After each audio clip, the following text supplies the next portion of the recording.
tonight, eh?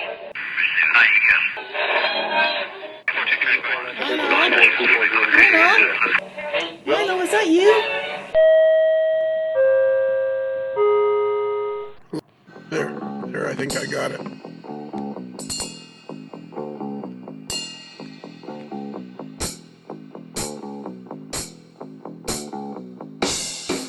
Hello, everybody out there in podcast land. It's Monday morning, and it's time to get up and get going. So if you're headed towards Boston in a blue Volkswagen Golf four-door with a panoramic roof up the Pilgrims Highway, you might want to watch it as you get closer to Interstate 93. Traffic slows down a little bit there. A four-door Golf wagon with a panoramic roof. Blue. Now that's a chick magnet right there. And also, if you're headed into Philadelphia, down 422 toward Wernersville, you might want to pull into the Speedway gas there. Grab yourself a coffee or a little snack for that long drive into Philadelphia. Okay, so anyways, the reason we're here today is because we have two segments on this show. One that's kind of cool. Tom Jacobs' son, recently Tom Jacobs and his lovely wife, Deb. Tom, of course, is going to be the host of the Tom Stock 2020, one of the greatest events Robosonia, Pennsylvania has ever seen. Anyways, recently they had the opportunity to travel to Atlanta because Tom's son graduated, and I really don't know what happened other than I know Tom was really, really excited about what his son had accomplished, and I decided that it would be kind of cool to hear that whole story. Just a quick, brief description of what all that was about. And so that's how we start out on this show. And then the next segment is going to be Jeff Brigham, who lives just outside Lansing, Michigan. Jeff constantly posts to the pages of Fans of a Modeler's Life or to the official Facebook page. And he posts in visitors posts. So we're always talking about Jeff Brigham. So I thought he'd be fun to talk to him a bit. And that's pretty much where we're at. So it's going to be a good show. Be careful driving into work, and we'll talk to you later. Subway chime, go! All right, Kelly, are you ready for this? I'm ready. Are you sure this time? Yeah, I'm sure. Okay. So this is just a segment of the modeler's life. This is the life part of a modeler's life. I don't know where this is going to end up, what kind of show, maybe on the All-Star Variety Hour or whatever.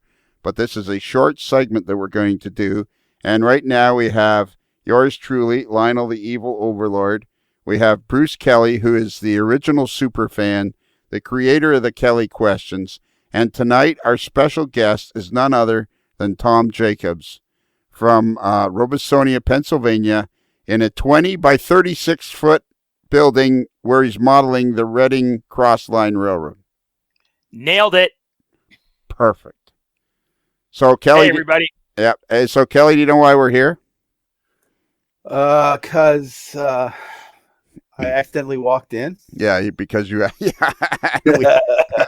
I'm gonna lock the room in case so nobody else. Lock the room. Yeah, so nobody else stumbles in here. Bad enough. Now we have to explain why I'm saying that. Yeah, because we were doing another podcast and I forgot to lock the room and you stumbled in. Yeah. And then started groaning about what we were talking about. Yeah. When I turned to you for some for excellent audio podcasting, you were like, I don't know, I didn't care about it. It's like, I dropped the ball. No. So anyways, the reason we're here is because our pal Tom Jacobs was recently in Atlanta, and on his Facebook posts, he was posting a lot of stuff about his son, and I wasn't understanding it, but it seemed like it was really cool. And then I had the idea. I thought, you know what, that would be perfect. It's the life part of a modeler's life. So for a few minutes, we're going to talk to Tom Jacobs about, because Tom, what got to me about what struck me about it was how proud you were and how excited you were for whatever it was you were doing. So what was it you were doing? Well, for the past 6 years, my son has been living in Atlanta, where he's been in graduate school at Emory University working on his PhD. So the final stage of that, after you do all your research and you have all your papers published and everything, is he had to submit his dissertation and actually had to do what they call defending it, which essentially was he had to give a public presentation in front of his advisory committee, the other professors and everything that approve the awarding of degrees and everything, as well as the other students at the school. And he invited Deb and I to come down and attend this. So that was this past Monday, the 13th. And so over Mother's Day weekend, Deb and I flew down to Atlanta, and we spent Mother's Day weekend with Nate. And then on Monday, we got to sit in on his thesis presentation, which was very successful. And he has completed all the requirements to graduate and get his PhD. And so we went out that night to celebrate with a fantastic dinner. This ended up costing you a lot of money, didn't it? It did. It did. Well, I mean, he we were very lucky. I've been blessed to have a very smart, very hardworking son, and that's paid off in a number of ways. He, when he was in high school, he won a full scholarship to Penn State based on his academic record and everything. So he basically got a nearly free undergraduate education, and then with graduate school, the same thing. He through a combination of working at the university and his work in college, his graduate school tuition was paid for more or less as a university employee. So I was very fortunate that way, from a financial perspective in terms of tuition. But some of these restaurants he has taken Deb and I to over the years down there have been a little spendy. So what is his doctorate going to be in, and what was his thesis on? His PhD, I think it's going to be in microbiology. So that's not going to help you in old age, then, huh? Well, depending on what he ends up doing with it, yeah, it could. Yeah, it could. If he gets a good government job or something, he'll be able to take care of me in my golden years. But no, he's a scientist by trade, and when he started originally, when he went off to college, he wanted to be a doctor, a physician. But once he got into the lab and started doing research, he really enjoyed that. So he kind of shifted more toward the research arm of things. And so for the past, 8 or 9 years in college and grad school, he's been spending all his time in the lab with his mice, his guinea pigs, all that stuff. So his dissertation was on influenza and how influenza virus cells combine to spread disease. Wow. And so long story, 10,000 foot view, and I'm not a science guy, but I was able to kind of follow when these virus cells replicate. Some of them replicate and they have all the virus genes and everything. Others have only part of the genes. So what he was trying to find out is, were those partial replications enough to spread disease, or how did they combine with other partial cells to kind of make a whole cell, and then that would spread disease, something like that. So how long does this presentation go on for? It was about, the presentation was about 45 minutes, and then he had like 15 minutes or so for questions from the audience. And how many people would be there? It was a packed room. I want to say there were like at least 50 people there, I think. Wow. Okay, so you had to be up in front of people and be prepared to speak and all that. Yeah. Did they ask a lot of questions? Yeah, the professors asked a couple questions, but a lot of the questions actually came from some of the other students that were there. Questions like on, what his research methodology was like. He used guinea pigs for his research because they could infect a guinea pig. They could infect one guinea pig, put it in the same cage as another guinea pig, and then see if that second one got infected with the flu. Right. And for the animal lovers out there, I just want to stress that even though the guinea pigs have the flu virus, they don't get sick. So there was no animals harmed or anything in anything that Nate did. So then we all need to have whatever Nate's given the guinea pigs. I think it's just their natural genetic immunity or something. Okay. Wow. I just liked it because I was following it on Facebook and you were so excited, and I thought this is the perfect part of the life part of a modeler's life, because you're on the show so much, you're on the podcast so much. I'm sure people will be interested. I mean, we're not going to make an hour out of it or anything, but it's pretty cool how excited you were about it. I like that. It made me feel warm and fuzzy. Well, Deb and I are both really proud. I mean, he's just a really good kid. I mean, I know everybody thinks that obviously about their own kids, but Nate's just, he's a hard worker.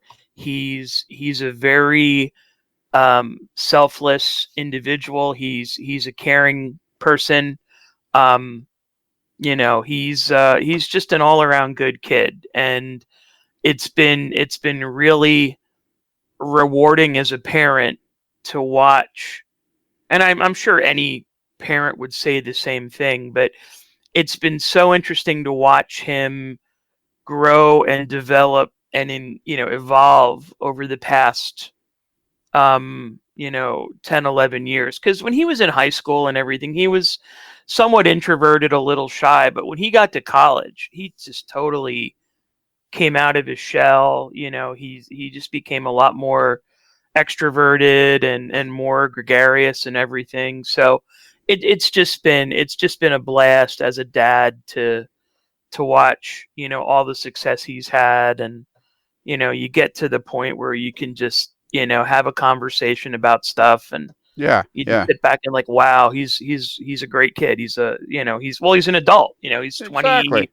27, so that's like my son. My son struggled mightily through, my son's a very creative kind of guy, but he never really connected with the right high school program, and he struggled through his early and mid 20s till he's about 27 or 28, and then he got a job selling cars, and I'm thinking, he was having trouble holding jobs, and he got this job selling cars, and I'm thinking, this is, and his mother wanted to buy a car like 3 weeks in, and I'm like, well, let's wait and see if he's there 6 months. But somehow he connected with this and stayed there 5 years and was always one of their top salesmen.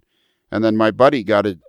He didn't really care for the dealership that he was working at, but he stuck it out and always showed up on time and blah, blah, blah. And then my buddy, who owns a very successful recreational, boats and ski-doos and stuff, was looking for a salesman. And I said, you ought to hire my kid. And my son's gone there, and he's just blossomed ever since he got there. And it's you get excited. It's so fun to see your children do so well.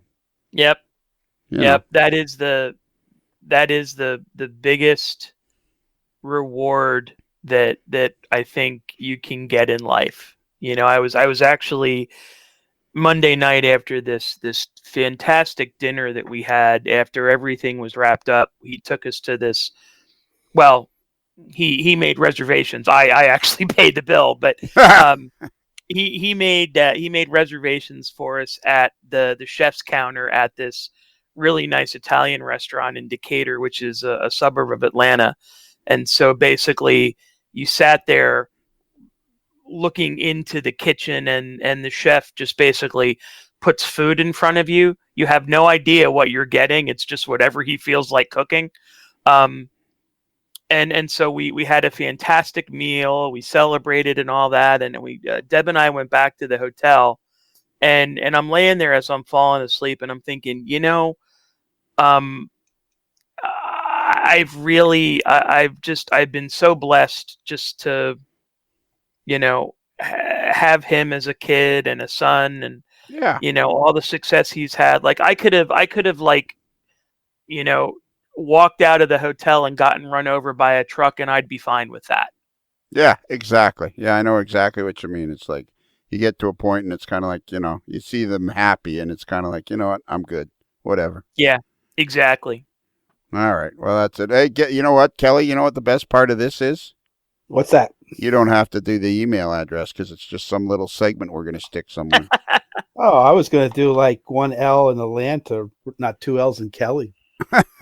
All right. That's all right. No, I insist. It's already on there. Well, no. We'll stick this at the end of the show. Well, no. But before you do that, though, there is one interesting nugget that I want to add.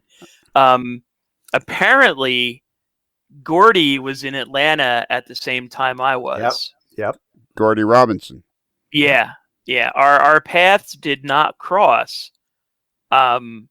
But they almost could have, because at one point he posted on Facebook that he was going to a train shop up in Beaufort, which is an outlying town north of Atlanta, and we had some time to kill, and I was debating, should I run up there and try and catch him, and which would have been cool. It would have surprised the heck out of him, I think, if I would have come walking in there and just yelled "Gordy" inside the door like you did up in Springfield. But I don't know what you're talking about. No, of course not. But ultimately, I decided, you know what, this was a family weekend. I wasn't going to worry about trains for a weekend, so we just hung around Atlanta with Nate. So, but it would have been kind of funny. Well, see, there you go. We were doing just the life part of a modeler's life, and we still managed to get in trains. And the interesting thing you'll be interested to know is, in another segment, we were talking to Adam Pinellas about his adventures chasing the big boy. And he was talking about the crowds, the crazy crowds at Promontory and all that. And I said, well, do you think that they'll even come close to the crowds we'll have for Tom Stock 2020? And he said, no. He says the crowds for Tom Stock are going to be huge. We figure people will be parking 2 miles away, trekking in. There's silence. I'm gonna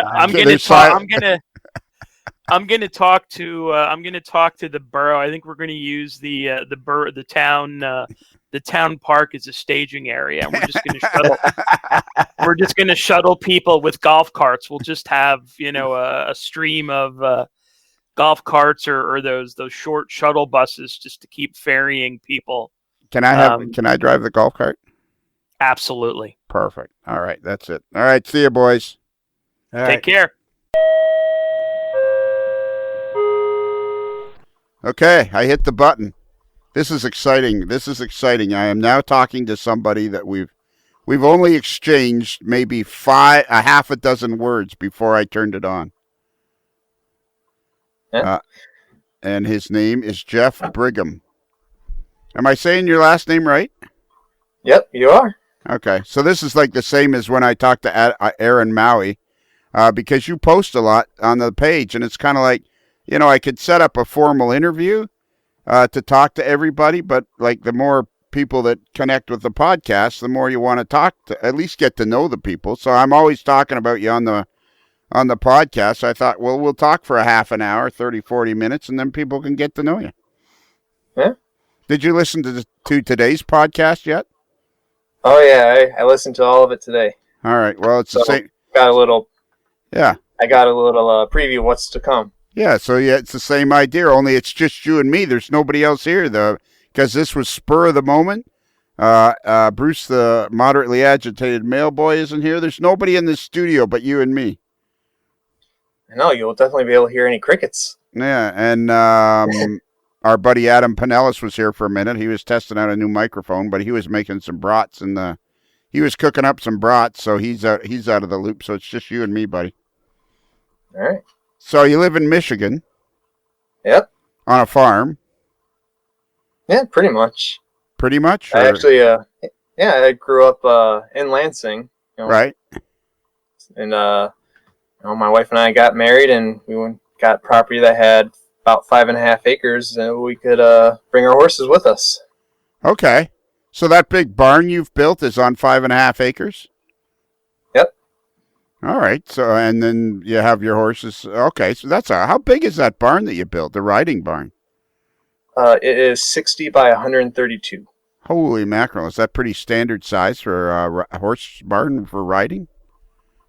It gives us a 60 by 100 foot arena. Most people I know go between 100 and 120 foot arena by 60 foot wide. Okay. So you got an average size arena. Yep. And how old are you? I'm 33. Yeah. You know you're not supposed to be in the hobby, right?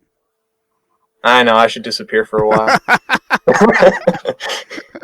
Okay, well, it's going to seem like I'm just, this is the Spanish Inquisition, but the coolest thing about the podcast is I get to meet all kinds of people, and then, you start asking, because you started posting all these cool pictures of working with the horses and in the barn and all that stuff in your arena. I guess that's what it's called, the arena? Yeah, that's what we call it. And, Arena. yeah, and so I kind of was trying to piece it all together, trying to figure out what your deal was. So you guys live just outside of Lansing or what? Yeah, there's the Lansing area, and there's like a few smaller, I don't know, villages, Right. cities, I guess, around it, and I'm kind of on the outskirts of one of them. All right. So Because whenever I drive to Chicago or Milwaukee or whatever, or Indianapolis or St. Louis or whatever, I come through Port Huron and then and follow, what is that, 69 across there and into Lansing. I think it's 69. Yeah. And Yeah. so I've been through Lansing many, many times, and I was even spent a couple of nights in Lansing once.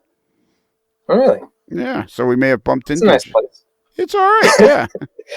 It's all right, yeah. So, okay, so how long have you been in the have you been in the hobby since you were a kid, kind of thing? Yeah, pretty much. First big train set I think my grandparents got it for me. It's one of those K-line 3-rail chassis set that had like a MP15 and Right, a few cars with it.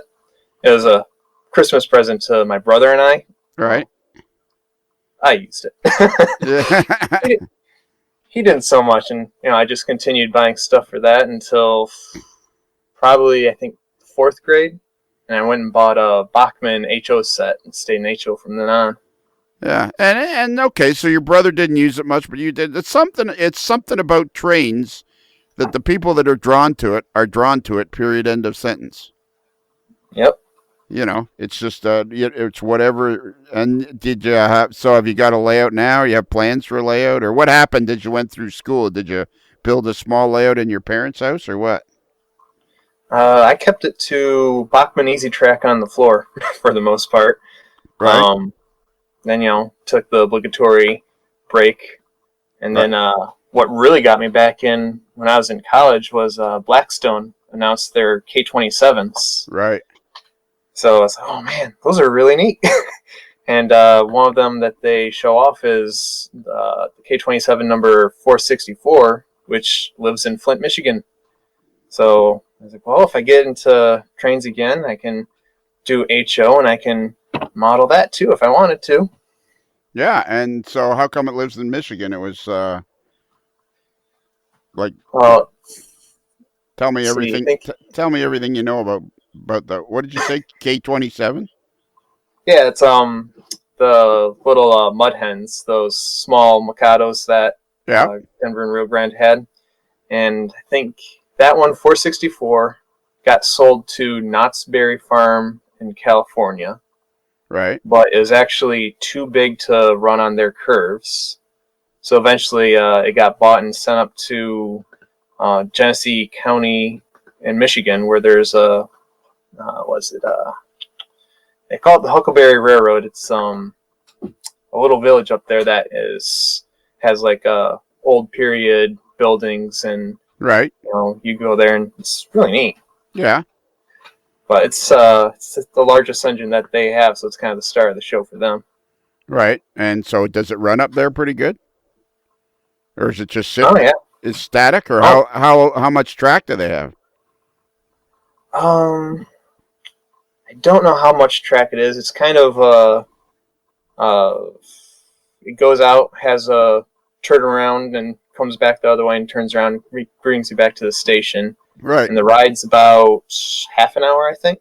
Okay, so a fair amount of track then. It's not just sitting in a, in somebody's backyard. It's actually going some distance then.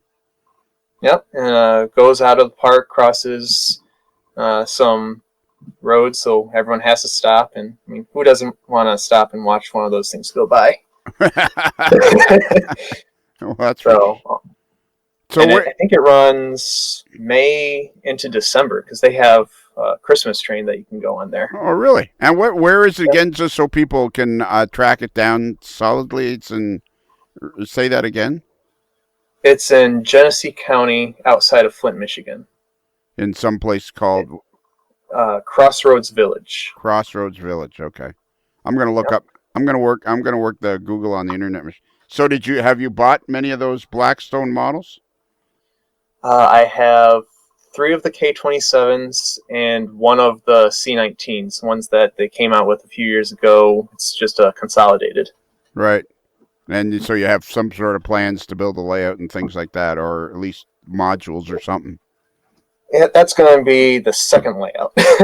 Right now I'm building a regular HO scale layout. Oh, and yeah? That's going to be, it's going to go around the room, kind of above the head height. Okay. Like you have a basement there, right? Yep. Like, are you in a newer house, an older house, like a farmhouse, or?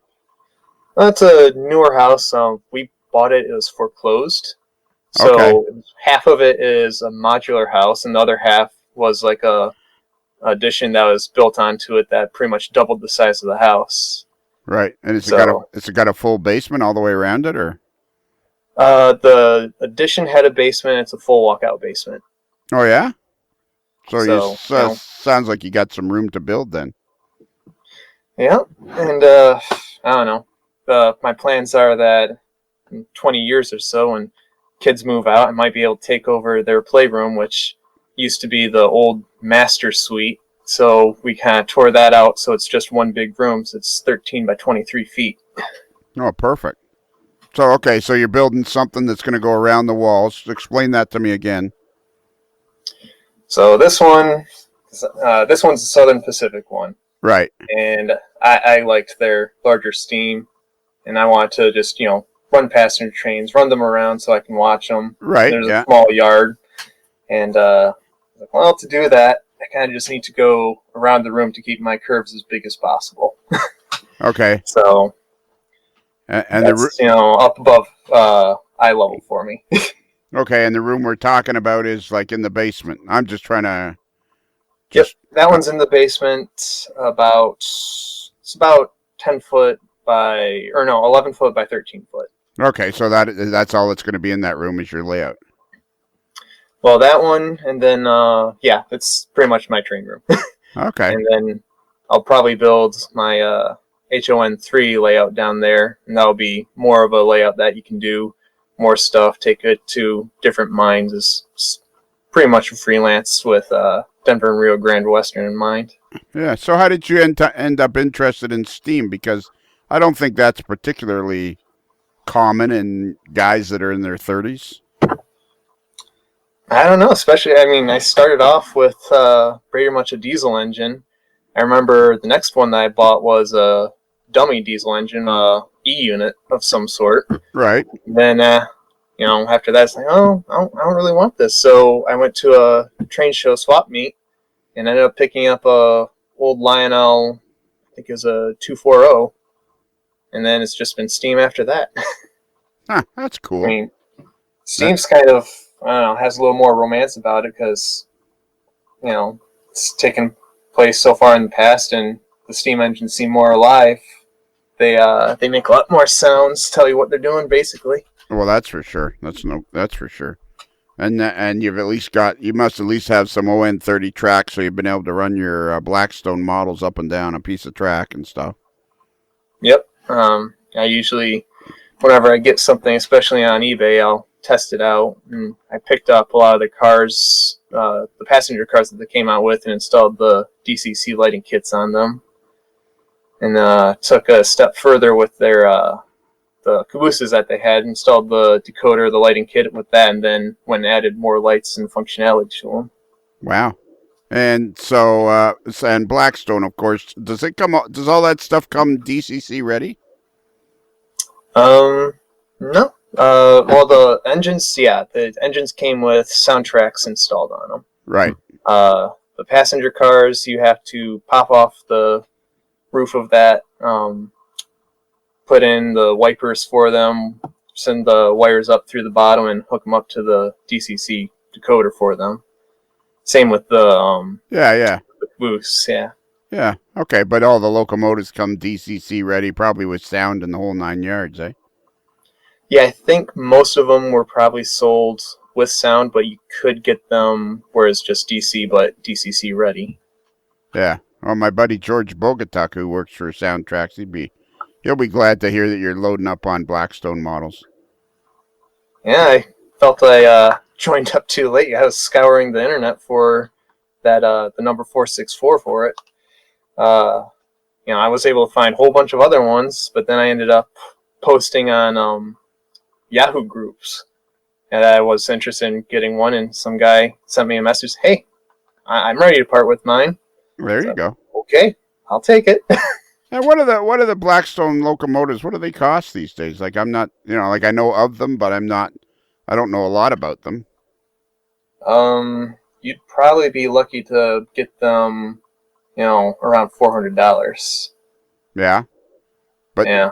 Does Blackstone model, like, I'm looking at their website now, and like I'm trying to figure out, I'm assuming they're still producing models and new models and things like that, because down here it says K28 and K36 project update. To all our loyal customers, first we thank you. As some of you know, we have run into some problems with the tooling drawing. Okay, so those are 2 locomotives they're coming out with. Yep, and they've been working on that project since, I think, 2014. Holy mackerel. Yeah, wow. I've been following it. They had some problems. I don't really know what they were, but people have been really anxious to get those engines out. Yeah, I'll bet. And is there any kind of a forum that you deal with for ON30 or ON3 or?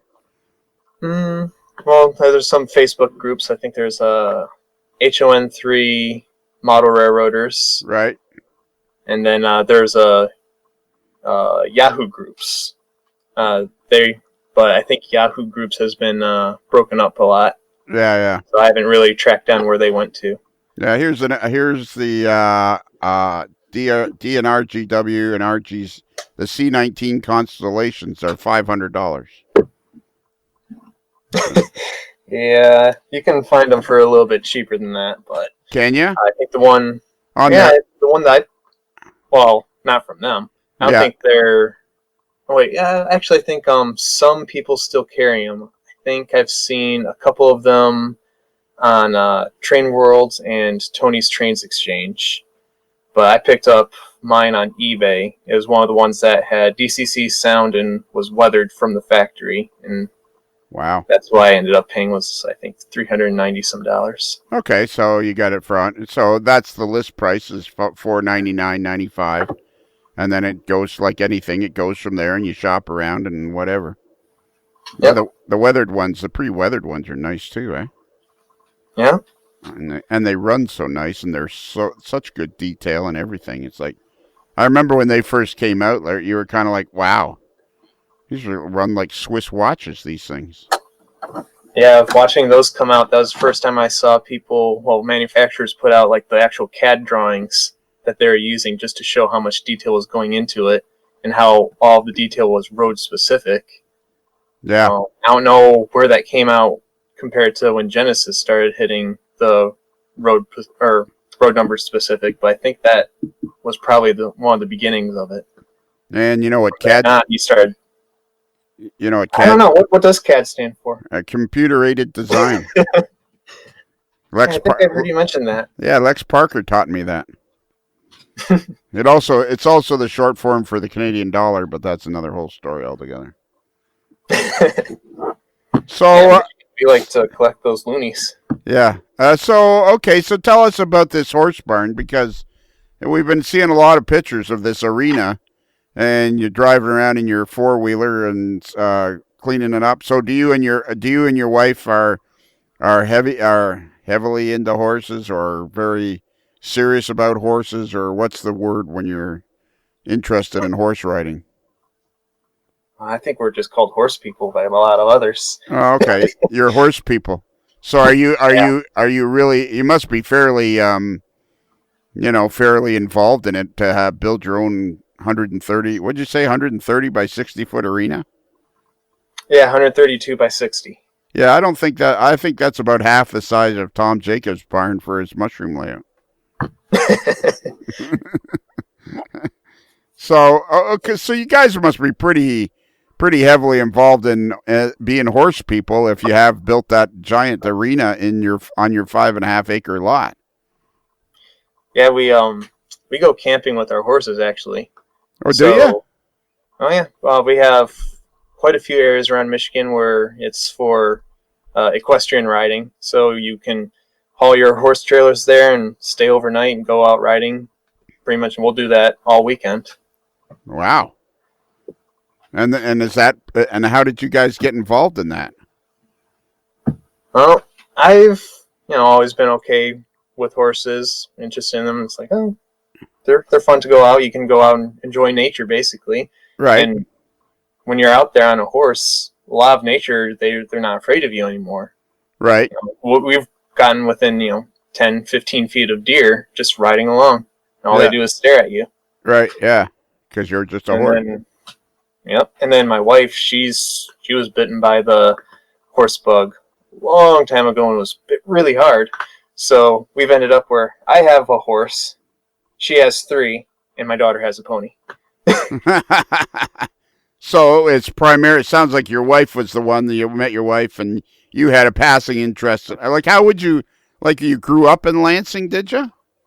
Yep. And so, okay, so I don't remember seeing horses in the street in Lansing. So before you met your wife, how were you introduced to horses and start that interest? Just with the Boy Scouts, we would go out sometimes, and on our campouts, we'd go to a place that could do horse rides. And my brother, when he was younger, he was interested in riding, so I'd go out with him and be there while he was riding. I never got offered to ride because it's my brother, but Yeah. So I've always been fine being outdoors. Both my grandparents pretty much grew up on in a farm life setting. Right. So it's not too far removed for me. And then you met your wife, who was really interested in horses, and away you went from there. Yep. So see that I really encouraged her. See that we've never talked ever before in my life, and within 20 minutes I figured out that your wife was really interested, and that's what got you really going into horses. You see, I could be a psychic. Yeah, she ended up getting one horse, and then it's no fun if you're going out riding by yourself, and I have to just walk along. So then I started leasing a horse, and shortly after that, bought a horse, and she started getting more horses. Right. And we just kind of went from there. And when you know people that go out camping and riding, pretty soon you get invited to go along. You just start that lifestyle too. Right, exactly. So you say you leased a horse? Yeah. And what was that, like on a 4-year lease with like 12,000 miles per year kind of thing? Kind of. You just you pay pretty much monthly for the ability to use a horse. Okay, at somebody's ranch or someplace like that. Yeah, that's actually the place that my wife was boarding her horse then. Right. And I only got a few months out of it before that lady decided to sell the horse. So then I had to go and buy one. And how much does so these aren't show horses in particular. They're just riding horses. They're horses that you enjoy riding. Mm-hmm. And so how much does it cost for a horse that you just ride around on? Like, that's not particularly a show horse or anything like that. Pretty much goes by, what type of breed they are and how much training they have on them. Right. My last horse, I paid $1,700 for him. Okay. So it's not crazy expensive. The expensive part is building the arena. Pretty much. So now with this arena, do you plan on having like boarding other people's horses and they can use your arena, that kind of thing? No. Both don't really want to do that and also can't do that. When we built the arena, we got it brought in and built on an agricultural permit. Right. So then we didn't have to pay any of the building permits, electrical permits, anything like that. But it came with the warning, well, we better make sure you don't do anything about having other people pay to have their horses in there for at least the next 6 years. Otherwise, you were going to have to go back and pay for all those permits. Okay, so long as you're not making a commercially profitable for 6 years, you don't have to pay any of the permits. Yep, pretty much. As long as it's only for me and my horses, it's considered agriculture. Okay, and you know what you could have done there is built an extra room in there, and you could have trains going around the walls in there. Yeah, I've started thinking about it. I think episodes back, you guys were talking about all these buildings that were, being built for just a layout. And I think someone else was talking about they're looking into having a barn built for their layout. It's like, well, you know what? I could probably get one going all the way around here pretty easily. Yeah. So what do you do for a living there in Lansing, Michigan? I actually am a computer programmer. Oh, are you? Yep. I work for the state of Michigan, and I support the state police. Oh, do you? We got our buddy Jerry Britton. He works with the state police in Pennsylvania. And he lives in some town, I don't remember the name of it, but he lives in some town that doesn't exist. But he works in IT. He works as a computer guy for the Pennsylvania State Police. So let me ask you the same question I asked him. Now that I found out you work for the Michigan State Police, will you be able to help me out if I happen to get pulled over for speeding? I don't know if I could help myself out. So how long have you been doing that? I started 7 years ago this coming July. Okay, so you went to school somewhere in where'd you go to school in Michigan where'd you go to university? I started off at Lansing Community College and transferred to Michigan State University. Home of the Wolverines. Oh, no. No. Oh, home of the Spartans. All right, what's the difference? One is called Michigan. Okay, Michigan State University is home of the Spartans. And then what's the university with the Wolverines? What's it called? University of Michigan. Well, it's like they're practically the same. Michigan I State. think a lot of people would disagree with you. Michigan State University or the University of Michigan. Come on. I'm just a regular guy here trying to keep that straight. They seem like they're both. Are they both public schools then? They're public schools, right? You can get in and apply and get in and all that stuff, right? Yep. That's cool. How many years were you at Michigan State University? I was there for 2.5 years, I think. Okay. Took a semester off for an internship with Caterpillar in Illinois. Oh, that'd be cool. And then, then you met your wife somewhere in there. Then you got married. Now you have a daughter. Now you have horses, and now you're gonna build a layout. Yep, I have one module up, building a second module, but I took pretty much the winter off to start messing around with brass locomotives and installing DCC in them. Yeah, I saw that. And how did you get interested in that? Like, you can't. You're gonna. I'm just gonna keep pressing you until I get some answers. So how did you end up modeling Western Pacific? Southern Pacific. Southern Pacific. One of the Pacifics. Yeah, there's a few of those. Basically, the cab forward.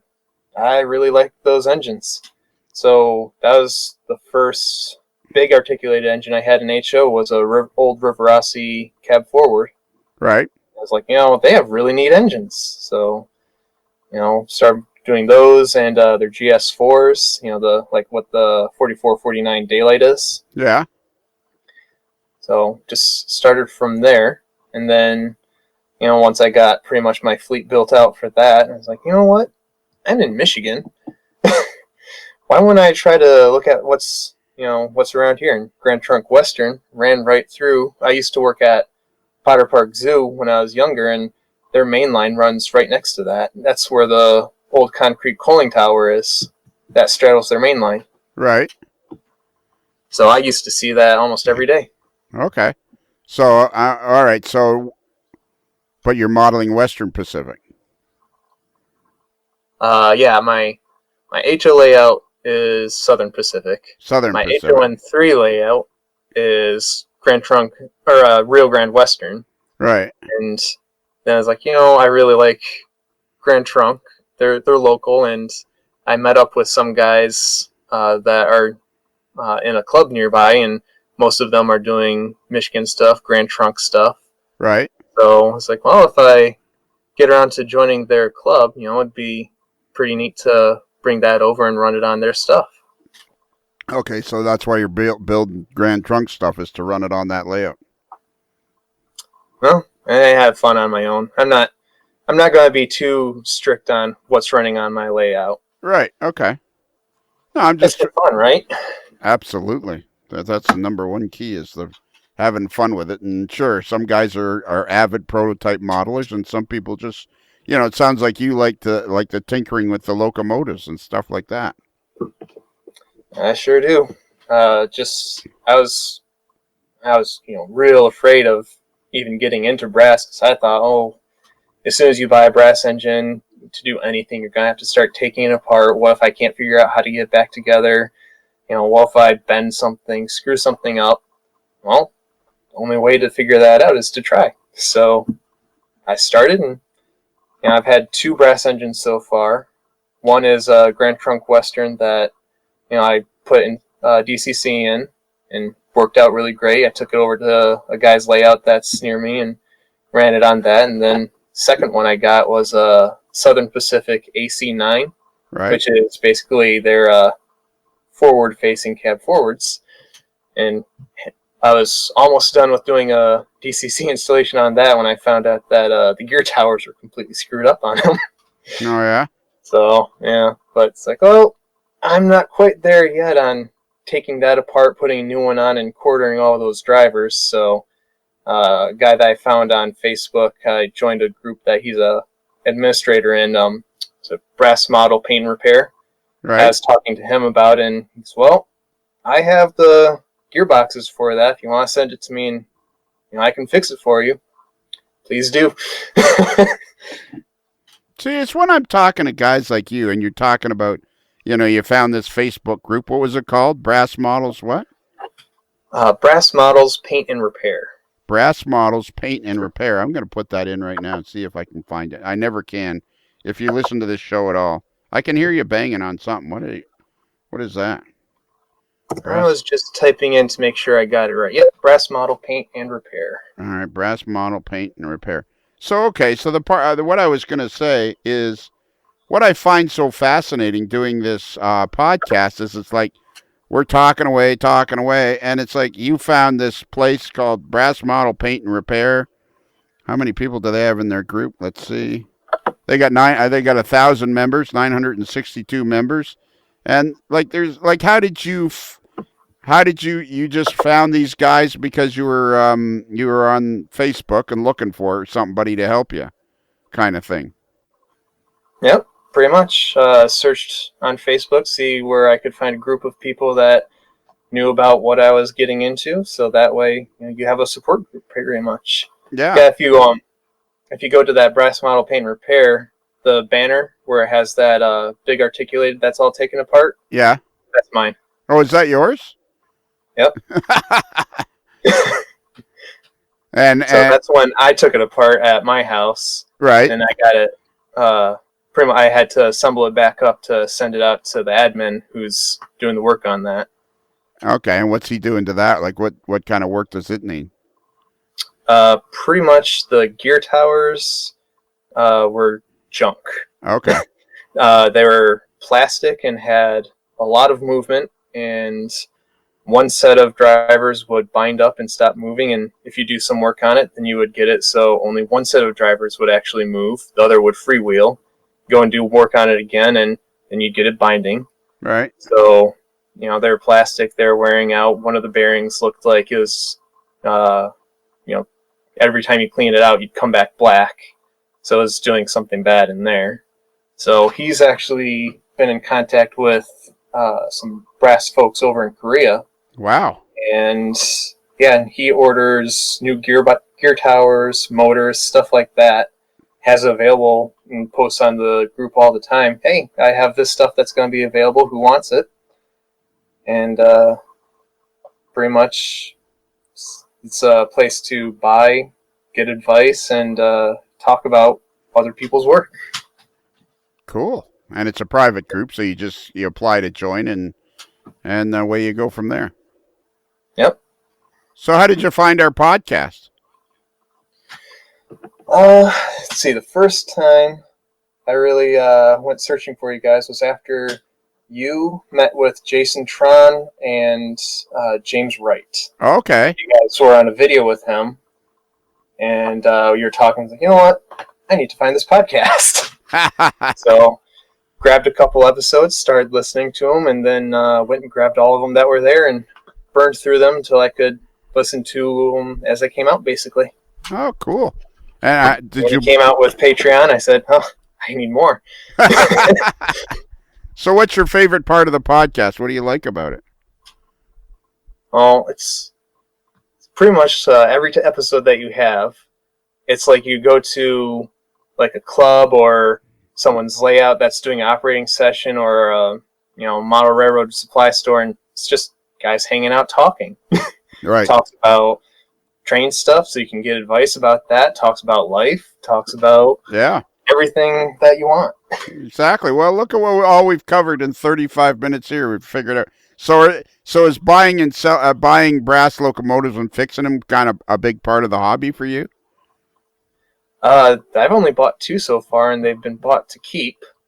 I haven't ventured into much painting yet, but Right. I would imagine that, once I master that, I'll have no problem going and buying unpainted ones, painting them up how I want them, so I can be happy running them on my layout. Yeah, and I guess what I'm working towards, or what I'm getting at is, like, it's at the age of 33, you've had lots of access to the internet and things like that, and it's like, it seems to me that the hobby is way bigger than any of us realize, only because everybody that's in it really likes it. Like, somehow we're all drawn to it for some reason or other, which I probably will never figure out.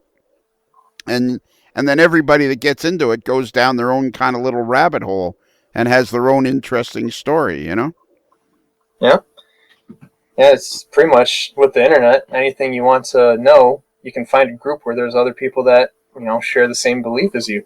I think the internet was made to make model railroading the most popular hobby after a few years. I think that's why it was created, strictly for model railroading, to connect us all together.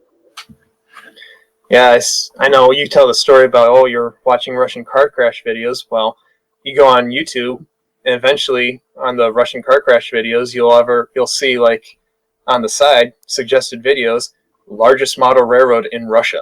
Yeah, yeah, exactly.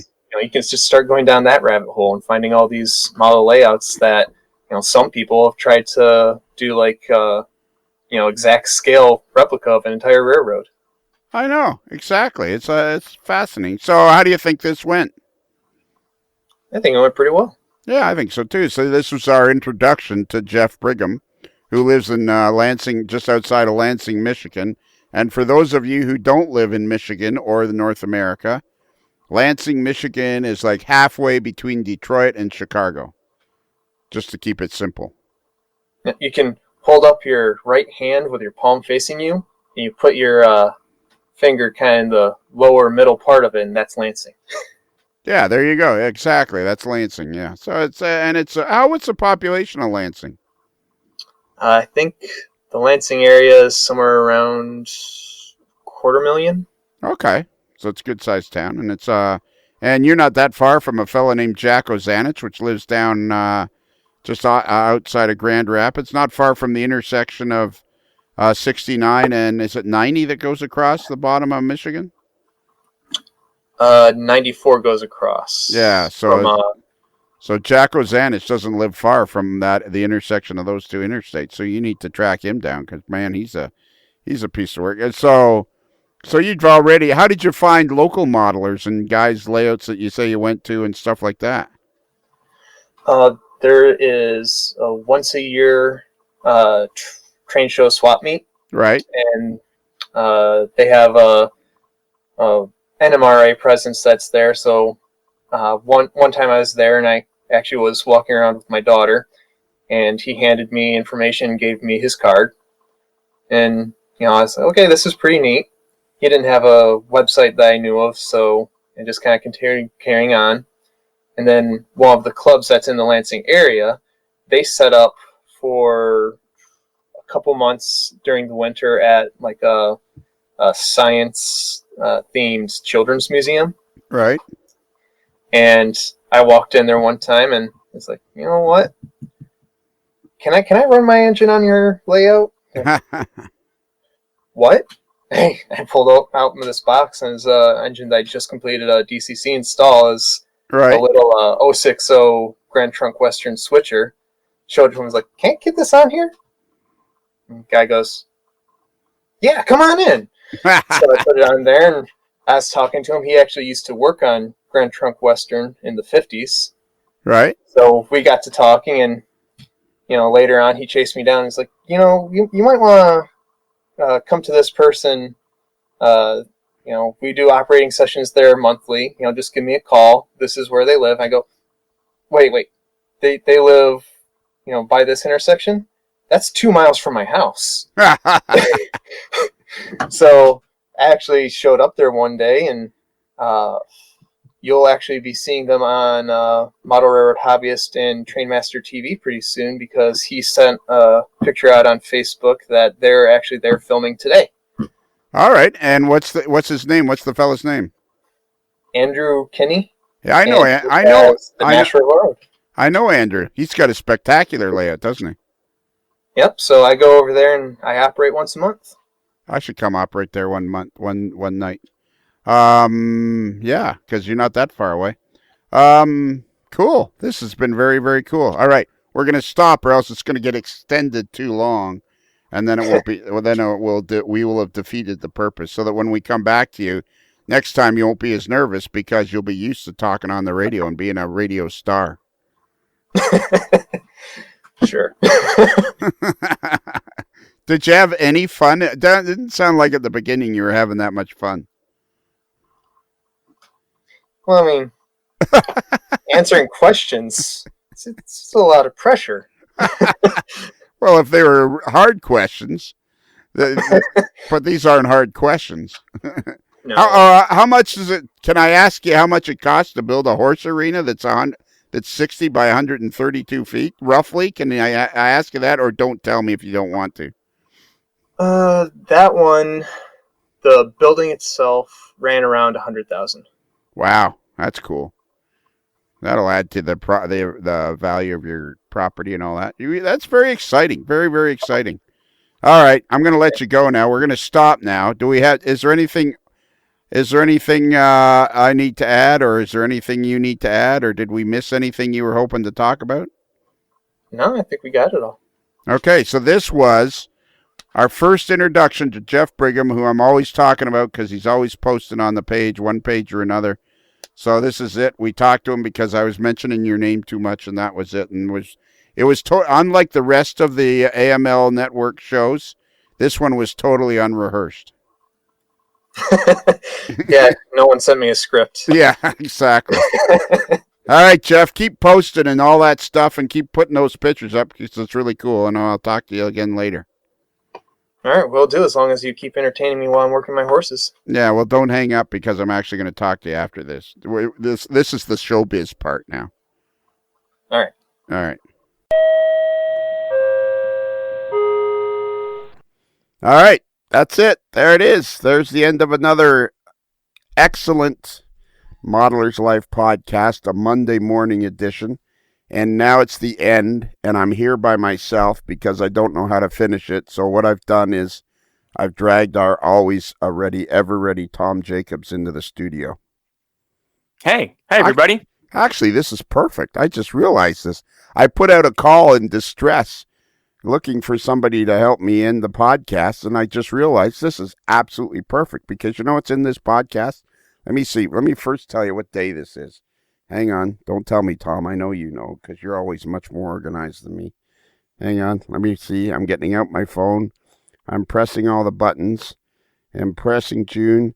This is June 24th. Today is June the 24th. Monday morning, and somebody's driving their brand new blue, well, new to them, their blue Volkswagen GTI or DTI or something. His name is Joe Cummings. His head is bouncing off the roof. So, Tom, what was in this episode was about 43 minutes of talking to Jeff Brigham from Lansing, Michigan. We just talked to him. I want to start doing that more. Now, on my list, too, is Neil Erickson from Hawaii. We're going to talk to him because there's not enough time to interview everybody, so I just started, kind of like 30, 40 minutes of talking to people. Yep.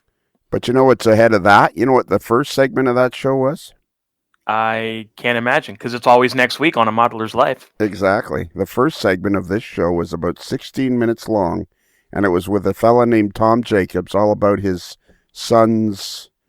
Well, wasn't this his son's graduation, was it? What was he doing? He was actually defending his PhD thesis or dissertation or what have you. So he hasn't technically graduated yet, but this was the last hurdle for him to overcome in order to finish everything he needs to do to actually get his PhD later this year. So does every PhD type person have to do that, defend their thesis?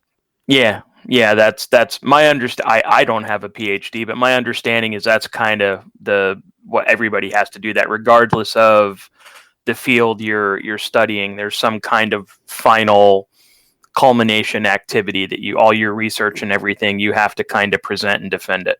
Oh, wow, not interesting. Look at you. You're a volume of information. So that was cool. We listened to that. And then of course, was the subway chime. Then we listened to Jeff Brigham, and now we're at the end. And I just didn't feel like doing it myself.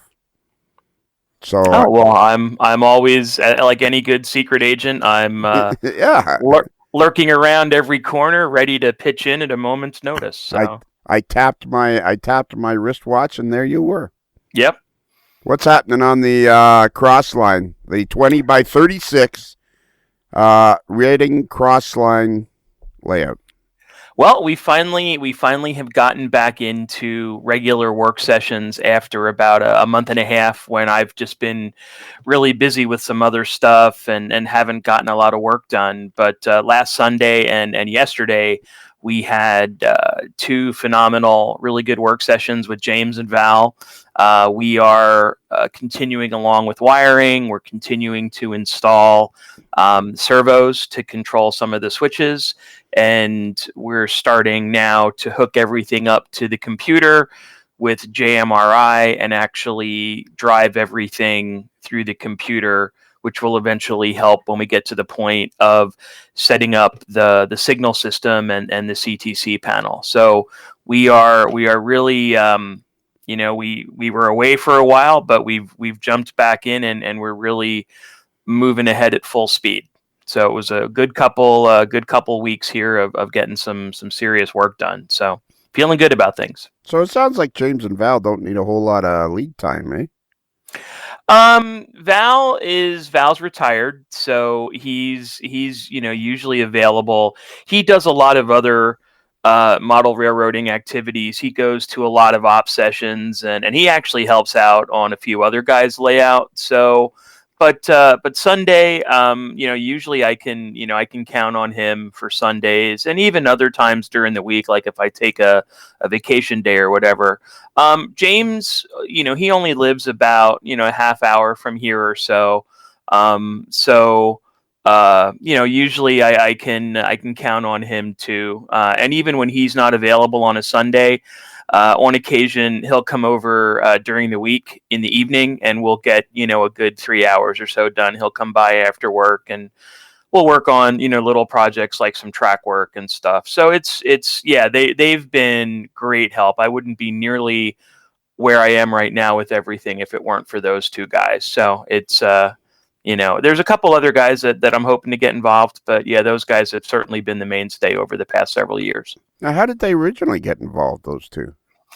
Well, I've known Val for years from operating on Jim Herzog's layout. Val and I often run yards together, so I've gotten to know him. And when I mentioned to him that I was building the barn and building the layout, he offered to help, and I took him up on it. James was kind of the same way. I had met James several years ago. We went to a train show together with a mutual friend, and then he reached out. He had provided some photos for the Reading Modeler website that I run, and he had reached out about coming over to help as well, and the rest is history. And he and I have become really good friends in the process. We've gone to the Malvern meet together, and we drove up to Springfield together, and it's nice. He's only a half an hour away, so stuff like that is convenient to do. But just word of mouth, and it's the same kind of experience that a lot of us have, on social media and things. You meet people, and you kind of find your tribe, which is half the fun of this hobby. Well, it is. That's what we've found with this podcast. Half the fun is the people. I mean, there's a good example. James is works as in the electrical department. We're for Norfolk Southern, and he's some sort of an electrical guy. Sorry, James, I don't exactly remember what exactly it is you do. I do remember that you're training guys now. And, you're in the insurance business. You're an executive in the insurance business. And you wouldn't have met, more than likely, without model railroading as the conduit. Yep, probably not. Yeah, I know. It's like I talk about Chris Adams and me. I mean, I'm a redneck, and he's a lawyer for the Connecticut State Legislature, and we're fast friends. And that is really one of the best parts of this hobby. Yep, I'm excited. I'm going to be seeing Chris this fall down at the Mid-Atlantic RPM meet. He and I are both doing clinics. Yeah. So, what's your clinic about? Well, it's going to be another clinic, basically an update on the layout and the construction. Where I'm at with construction and planning for operations and things like that. I had presented down there back in, I think it was 2015. So it's about time to go down there again and present. And done on PowerPoint? Yeah. Yep. PowerPoint. All that stuff. That's the other thing, too. I mean, I remember when I did clinics, it was all slides, and you have it at a carousel, and you'd go through the thing 100 times trying to get each slide, and then you'd change one slide, then you'd have to change all the other slides. Now with PowerPoint, you can take your iPhone, and before you know it, you got yourself a clinic. Yep, and putting the slides in the carousel upside down or backwards. Or there was one time I remember I was at a Reading Tech meeting when I was involved with them, and the entertainment was somebody had done a slideshow of their Reading slide collection, and every other slide was in the carousel wrong. So what should have been like a half an hour took like an hour, because every other slide he had to stop and like take it out and flip it and put it back in and then flip it again. And yeah, so no, PowerPoint is great now for presentations and clinics and things like that. My famous story is I was the guest speaker at the banquet for a convention in Morgantown, West Virginia, and Eric Hansman was the guy that organized it. And I think it might have been the first time we ever met. Anyways, Eric's an easy guy to like. And just as I'm about to do the clinic, on the after dinner as the guest speaker, somehow between the two of us, we managed to dump the entire tray of slides on the floor. Oh, Needless to say, it took a while to get that started. yeah. Everybody have another drink. The bar's open. Yeah. All right. So would you like to give out the email address? Sure. If you'd like to contact us through the hip and happening mode of email, the email address is modelerslife@gmail.com. That is 1L as in, well, no, I guess it's, Yeah. oh my God, I can't do it. I can never get this. I would have known you're going to have to edit. Oh, Jesus. It's a modelerslife@gmail.com. That's modelers with one L like crossline. cross. 1L as in crossline. Yeah, not two L's as in screw up. Right. Which, of course, is Kelly. Yes. See, Kelly, we got you in there on that one. He's laughing right now. He's either working at Microtains pouring resin, or he's at Campbell's filling kits, and he's killing himself laughing. Or he's having lunch with Joe D'Amato. Yeah, smoking Joe D'Amato. We got to get him on again. All right, are you? We have a website, modelerslife.com. Go there, you'll find all the stuff you need to know. And are you ready for the last part? Sure. Okay, and remember, a Modeler's Life podcast is considered marginally adequate by 6 out of 10 Dairy Queen franchisees.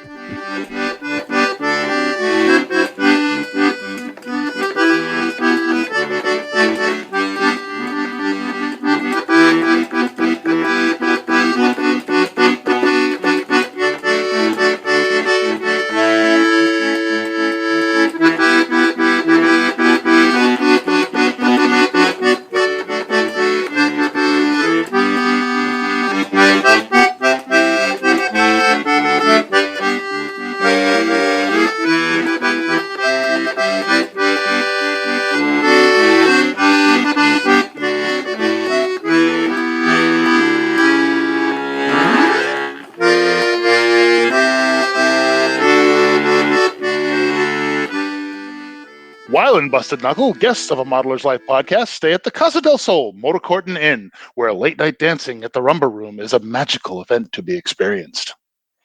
It's another Lincoln Homer.